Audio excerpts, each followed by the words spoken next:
Bab 6. Hari pertama masuk pesantren. Mobil Kiai memasuki gerbang pesantren yang cukup besar. Mata Rania berkeliling melihat semua lingkungan pesantren. Sebuah masjid besar dan indah berada di tengah bangunan pesantren. Terlihat banyak santri berlalu lalang. Ada yang menuju ke masjid, ada yang menuju ke madrasah, dan ada yang sedang berada di ruangan menerima pembelajaran. Rania sudah kehilangan semua kebebasannya sejak ia masuk ke gerbang pesantren yang penuh dengan aturan. Dia tidak akan mudah untuk tinggal di dalamnya, butuh dukungan dari banyak pihak, apalagi gadis yang seperti Rania, terbiasa dengan segala kemewahan di rumahnya. Beberapa santri berseragam menyambut mereka di depan sebuah rumah. Assalamualaikum, selamat datang kembali Pak Kiai. Alhamdulillah semuanya selamat sampai pesantren lagi. Kiai Hasan yang juga merupakan ayah dari Lailah datang menyambut. Beliau juga adalah pimpinan sebuah pesantren yang letaknya tidak jauh dari pesantren Kiai Baharudin. Di belakang Kiai Bahar ada beberapa santri yang kebetulan sedang tidak ada jam mengaji. Mereka menghampiri Kiai berderet rapi untuk memberikan salam. Selamat atas pernikahannya Gus Aksa. Mereka menundukkan kepala, memberikan salam dan mengucapkan selamat bergantian kepada Aksa. Rania ada di sampingnya. Dia menyandarkan tubuhnya ke mobil. Norak sekali pakaian mereka, gumam Rania. Dia berdiri bersilang tangan di dada. Matanya memakai sebuah kacamata hitam dengan celana dan kaos jeans yang menempel ke kulitnya. Rambutnya terurai cantik dengan sepatu high heel yang melengkapi penampilannya. Dia tidak peduli dengan para santri yang menunduk memberikan salam kepadanya. Sifat angkuh dan manjanya begitu melekat pada dirinya. Agus, jadi itu nama aslimu ya Gus? Ucap Rania kencang. Beberapa santri yang mendengar ucap gadis itu menahan tawa. Ada pula yang mengernyitkan dahi kepada sikap Rania yang seenaknya. Agus panas, kapan kita masuk ke rumahmu? Keluh Rania memanggil Aksa. Aksa hanya tersenyum terus dipanggil Agus oleh Rania. Melihat tingkah wanita yang sudah jadi istrinya itu, sepertinya dia akan menjadi hiburan untuk pria tampan itu. Ayo ikut saya, pinta Aksa. Kedua kakak Aksa segera sampai di pesantren. Mereka langsung pulang menuju rumah masing-masing yang masih berada di lingkungan pesantren. Begitu juga dengan Umi Hawa, beliau langsung beranjak masuk ke dalam rumah dengan dibantu para santri putri yang membawakan barang. Kiai Baharudin masih mengobrol dengan Kiai Hasan. Gadis itu ragu-ragu melangkah mengikuti Aksa dari belakang. Kedatangannya menjadi sorotan semua mata yang memandang. Ketahuan baru lihat cewek cantik kayak aku ya, celetuk Rania percaya diri saat seorang santri putra menatap tajam langkahnya dari belakang. Santri itu menggelengkan kepalanya, seolah tidak percaya anak kiai besar bisa menikah dengan gadis seperti Rania. Aksa mengajak Rania masuk ke dalam rumahnya yang tidak begitu besar. Rumah kecil itu hanya berisi 2 kamar tidur dan 1 kamar mandi. Di ruang tamu hanya ada tikar untuk tamu duduk lesehan di bawah. Ayo simpan barangmu di kamar nak. Umi Hawa menyambut membuka sebuah kamar berukuran 4x4. Di dalam hanya ada 1 kasur, lemari kayu, dan sebuah meja kerja milik Aksa. Rania menjatuhkan tubuhnya ke kasur. Dia kelelahan menghela napas panjang. Pandangan matanya kosong menatap lampu di atas. Seolah mimpi buruk untuknya, kini dia harus terpenjara di sebuah pondok pesantren. Semua gara-gara obat perangsang itu, ucap Rania kesal. Gadis itu memang sudah menyadari semua kejadian yang terjadi padanya. Dia mengingatnya, gadis itu kehilangan kesadaran setelah meminum sebuah jus jeruk. Tersangka dalam pikiran Rania adalah Miko. Rania akan meminta bantuan ayahnya untuk menangkap pria itu. Padahal semua terjadi karena rencana Daniel sang pacar. Sementara itu di luar kamar, Kiai Baharudin baru saja masuk ke dalam rumah. Dia menghampiri Aksa yang sedang duduk di ruang tamu. "Ada apa? Kamu tidak istirahat di kamar?" tanya Kiai. Aksa menarik nafas panjang, seolah sedang memikirkan sesuatu.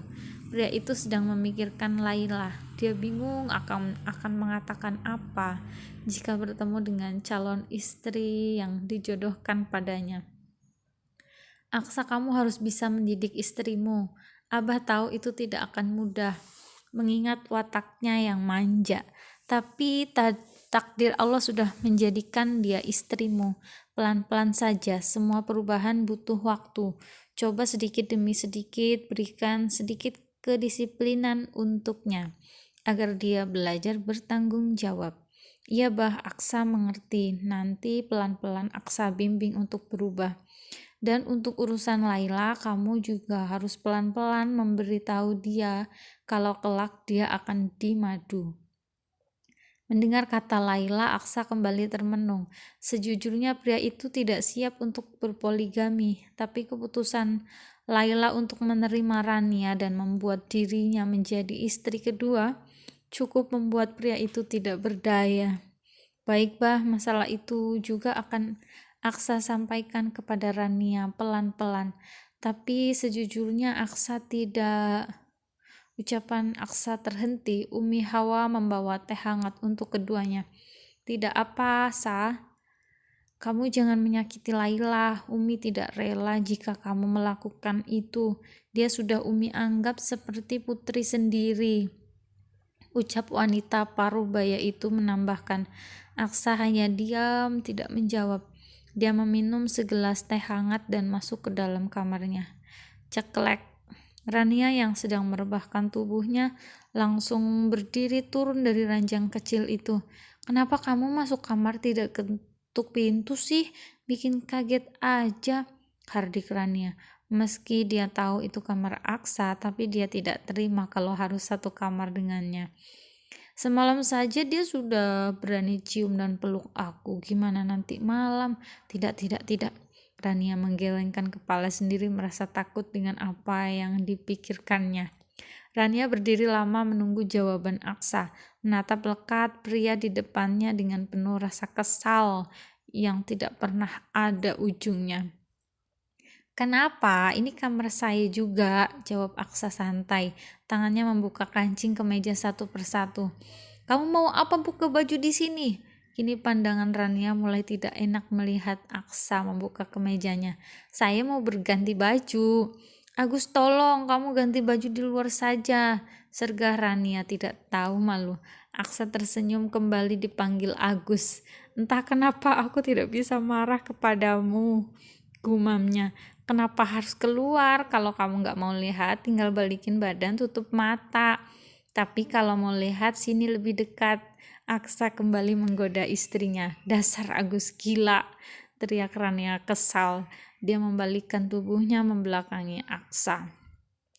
Ini pertama kalinya seseorang mencaci dan meneriakinya, dan itu dilakukan oleh istrinya sendiri. Di luar sana orang-orang begitu segan dan sopan pada Aksa, apalagi para santri Al-Baqarah. "Kenapa kamu selalu berteriak kepadaku? Apakah pita suaramu itu tidak capek?" Aksa mendekatkan wajahnya lebih dekat dengan wajah Rania. Jantung gadis itu mulai tidak karuan. Kancing baju Aksa sudah terbuka semua, dada bidangnya sudah terlihat. Dengan sekuat tenaga, Rania mendorong badan pria itu untuk segera menjauh darinya. "Kenapa kamu gugup? Kau tergoda? Kau takut tergoda?" Goda Aksa tidak mau kalah. Dia memegang kedua tangan Rania. "Ingat, aku ini suamimu, halal atas segala yang ada pada tubuhmu dari ujung kaki sampai ujung kepala," sambungnya. "Mesum," umpat Rania. "Aku memang mesum. Gimana?" Tepat setelah Aksa mengucapkan itu, bibir Aksa langsung menyentuh bibir Rania, melumat bibir mungil itu tanpa ampun. Gadis itu kembali memberontak, namun tenaga dia tidak sebanding dengan tenaga Aksa. Allahu Akbar, terdengar suara azan dari masjid. Aksa menghentikan aksinya, tersenyum puas. Aku mau ke masjid dulu sholat duhur, nanti kamu sholat di sana sama Umi ya. Aksa sudah berganti baju dengan pakaian koko berwarna putih, lengkap dengan sorban dan pecinya. Terlihat tampan untuk wanita yang normal, namun di mata Rania, penampilan itu tidak sesuai dengan gayanya. Sialan, kenapa dia terus mencuri ciuman dari bibirku sih? Batinnya mengoceh, dia mulai mengumpat. Bodoh amat, mau ke masjid, mau kemana kek? Sekalian gak usah balik lagi sana, teriaknya sambil menendang pintu kamar. Rania kembali memilih merebahkan tubuhnya ke kasur, memasang earphone di kuping. Sehari-hari tidak pernah ada yang menyuruhnya untuk sholat jika ada di rumah. Jadi dia tidak peduli dengan perintah suaminya. Di sebuah kamar berukuran 5x3, seorang gadis berusia 23 tahun sedang duduk membaca buku. Dia tidak begitu peduli dengan kebisingan di luar, lebih tepatnya tidak mau tahu karena dia merasa cemburu dengan Rania. Laila, gadis yang dijodohkan dengan Aksa, adalah santri abahnya yang paling pintar. Dan dia juga putri dari Kiai Hasan, sahabat dekat abahnya Aksa. Mereka dijodohkan sudah sangat lama. Namun karena Aksa harus menempuh pendidikan di luar negeri, pria itu belum juga menikahinya hingga usia Aksa sudah 27 tahun. Seseorang membuka pintu kamar Laila dengan tergesa-gesa. "Apa Gus Aksa kena guna-guna ya?" ucap Mawar tiba-tiba. Dia adalah teman satu kamarnya Laila, yang cerewetnya minta ampun, mulutnya tajam seperti pisau, gadis tukang penyebar gosip di pondok pesantren. Kenapa dia bisa menikah dengan gadis jadi-jadian seperti itu? Sambung Mawar sedang memberi laporan kepada Laila. Bibirnya sengaja dimaju-majuin, tanda tidak suka terhadap Rania. "Jangan seperti itu, Kiai pasti punya alasan menikahkan mereka tiba-tiba," jawab Laila datar. Dalam hatinya dia juga memendam kekesalan, bahkan melebihi rasa kesal sahabatnya Mawar. Alasan apa? Dilihat dari arah manapun dia tidak terlihat baik. Penampilannya seperti wanita penghibur, sangat seksi. Apa mungkin Gus Aksa memang suka yang seksi-seksi ya? "Wah, kamu kalah seksi kalau dibanding gadis itu," ucap Mawar jujur. Sontak Laila mendelik ke arah Mawar. Laila mengetuk kepala Mawar dengan buku yang dipegangnya.